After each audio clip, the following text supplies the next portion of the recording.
Hey everyone, it's Nick Karadza here, and I'm actually in downtown Toronto this morning, and I came down for a presentation at the Economic Club of Canada with Dr. Paul Krugman.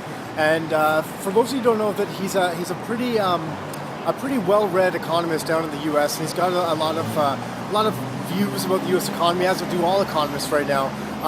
And he was hired at Princeton by Ben Bernanke, so you can kind of get an idea of where his views would come from and who they might be skewed towards. But he did give some good insight and I think the key takeaway here was that even he, with that is really under the Ben Bernanke model of monetary stimulus and really trying to grow the economy out of this by creating more money and creating inflation, which is something that he was kind of just adamant about that would be a good idea.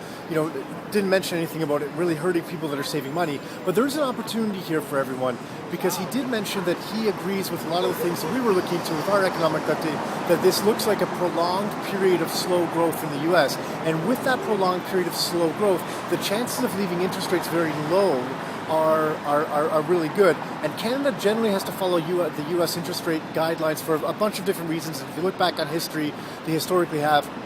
Generally, they have to follow them. So, we can save that conversation for another day.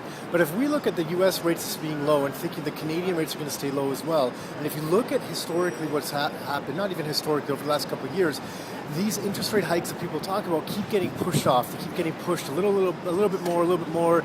People said July. Now a lot of economists are saying September or even the beginning of next year. So there's a lot of changes happening there. But the opportunity, what it presents for us with these low rates, is if we're able to take this money at low rates and create more money for ourselves, create a better return than these low rates are offering, that's the opportunity for us. And it looks like this opportunity is going to stick around for us for quite some time.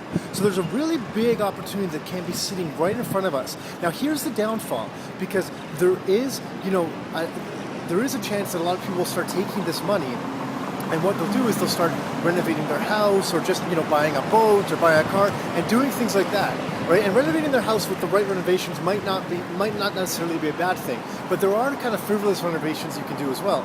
So if you take this money and you're spending it on things that aren't going to produce a return, you could get yourself in a world of hurt as these interest rates go up.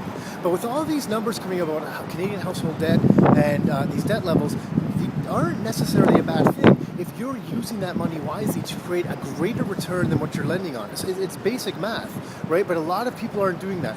But if you're one of the people that are smarter and that can look at good opportunities, take cheap money, and create some return for yourself, it looks like this opportunity is going to be around for a little bit for you, and it's a great time to take advantage of it, because once it's gone, who knows when it'll ever come back. Until next time, your life, your terms.